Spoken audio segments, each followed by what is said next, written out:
Assalamualaikum warahmatullahi wabarakatuh.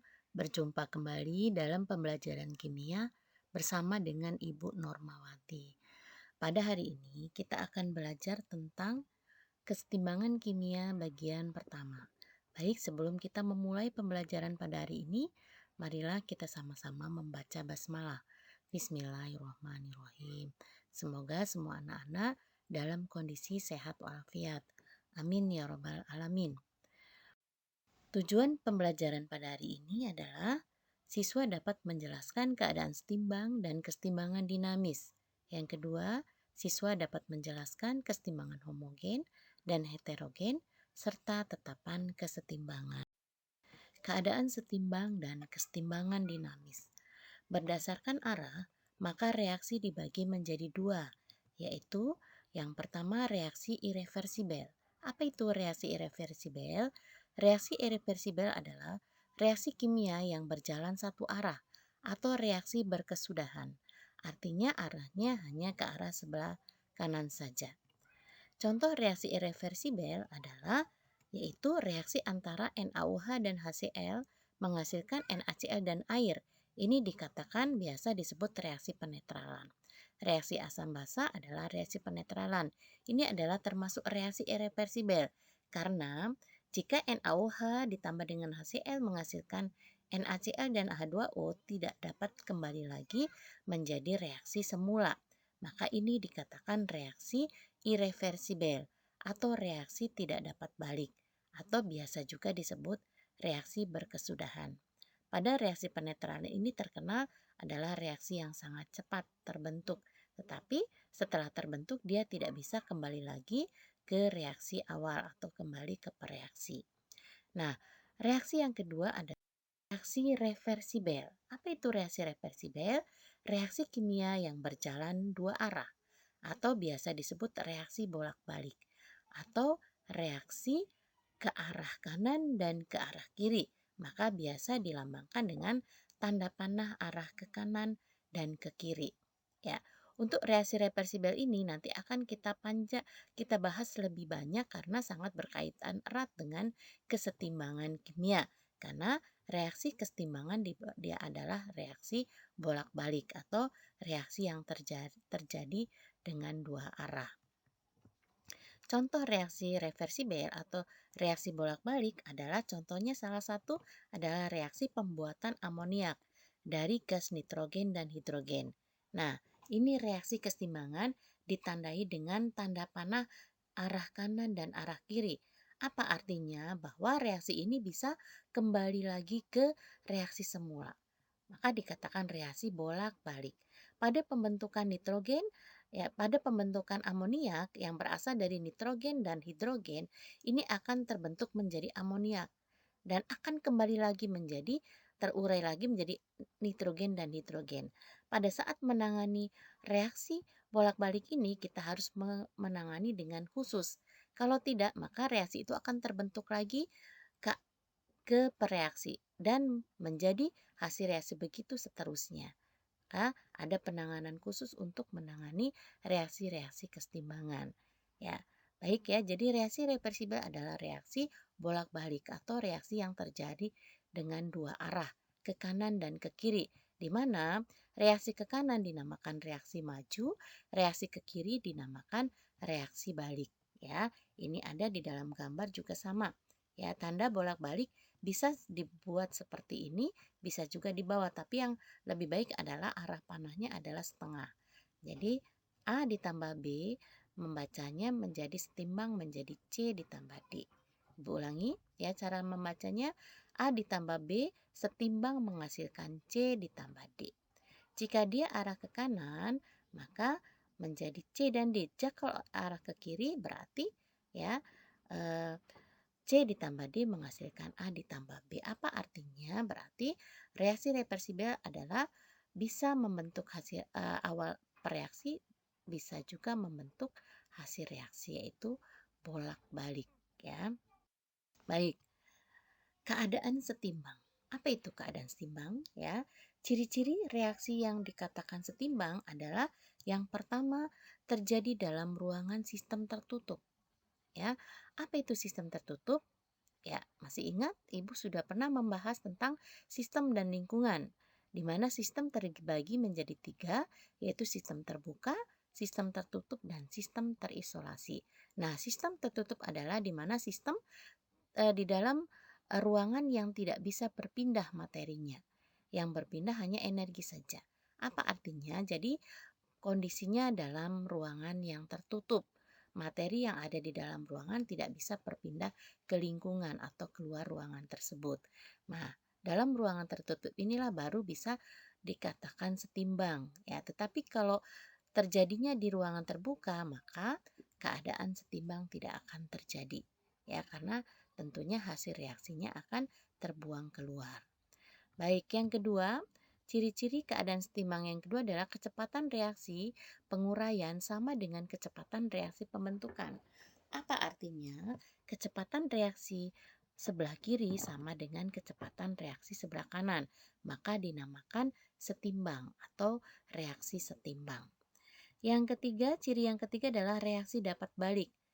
Ya, reaksi reversibel. Ya, keadaan setimbang selalu terjadi pada reaksi yang dapat balik.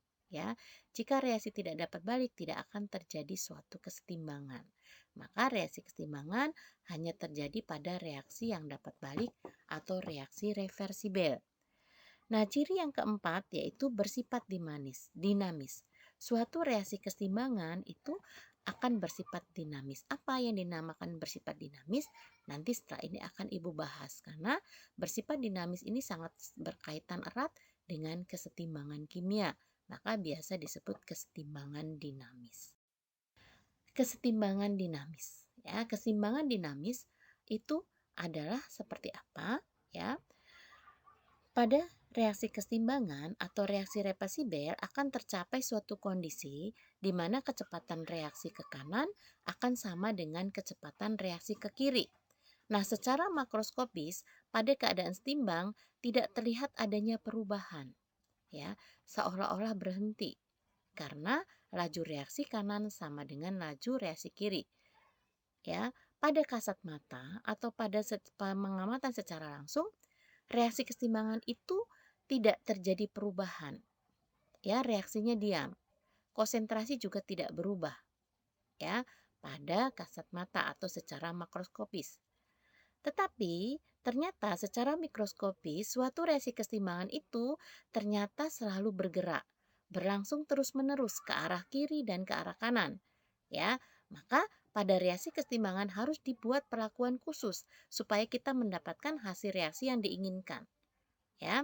Jadi, karena apa? Karena pada reaksi keseimbangan akan selalu berbalik. Ke kanan langsung ke kiri, ke kanan dan ke kiri. Jika kita tidak melakukan secara khusus, tentunya produk yang kita inginkan tidak akan kita dapatkan. Karena reaksinya berlangsung terus-menerus ke arah kanan dan kiri.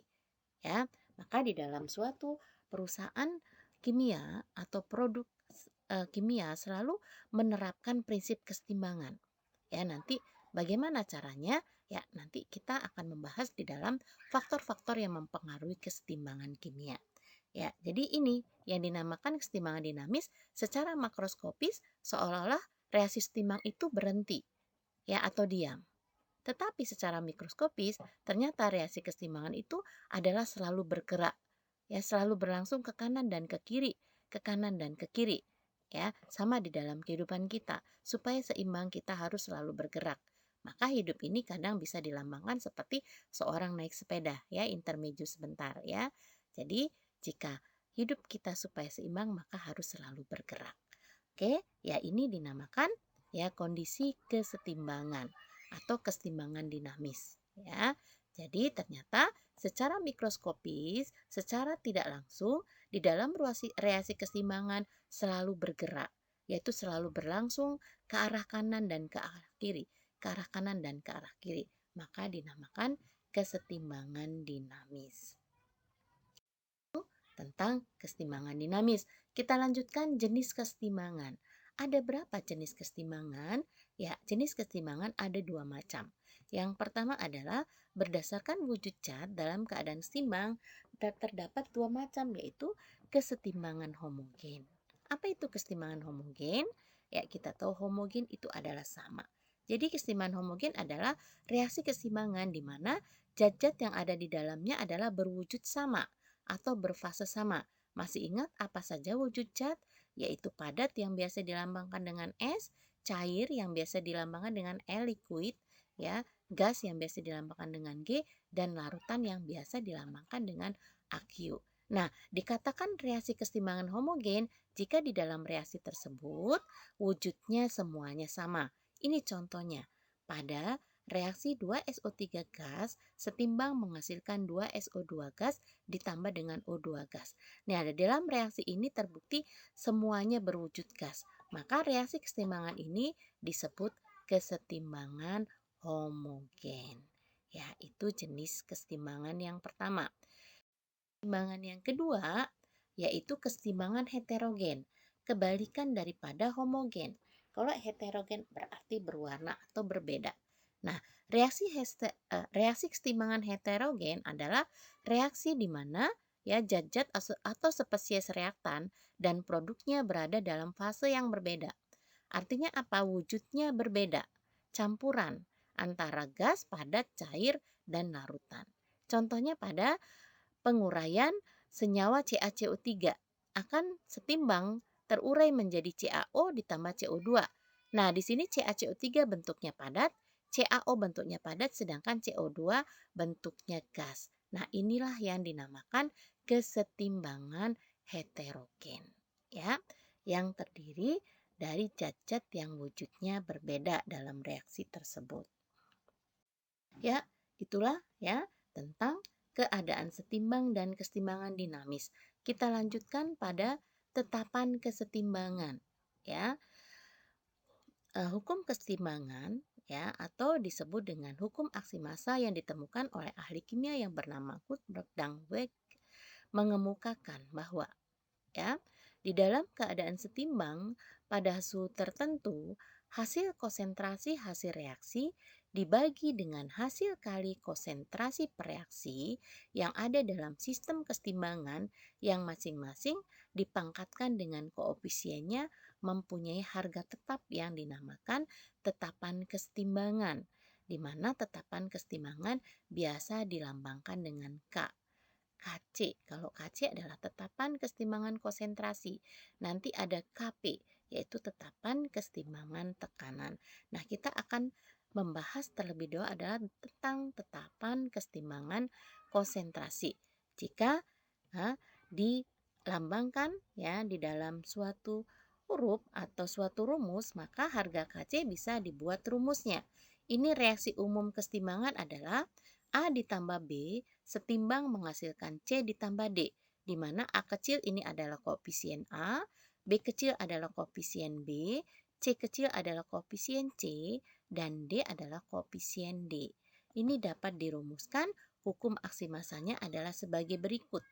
Kc sama dengan konsentrasi C pangkat C dikali konsentrasi D pangkat D. Apa ini? Ini adalah hasil kali konsentrasi hasil reaksi. Ya, hasil reaksinya adalah C dan D. Maka konsentrasi C pangkat C di mana C kecil adalah koefisiennya, ya D kecil adalah koefisien D. Maka dipangkatkan dibagi dengan hasil kali konsentrasi pereaksi di mana pereaksinya adalah A dan B.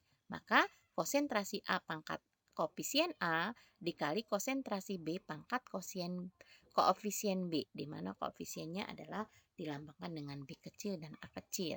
Nah, inilah ya rumus aksi massa atau rumus untuk mencari tetapan kesetimbangan. Diharapkan nanti anak-anak dapat menentukan rumusnya terlebih dahulu. Setelah paham menentukan rumus, baru kita bisa menghitung ya dengan perhitungan berapa ya berapa tetapan kesetimbangan dalam reaksi kesetimbangan ya. Maka sebelum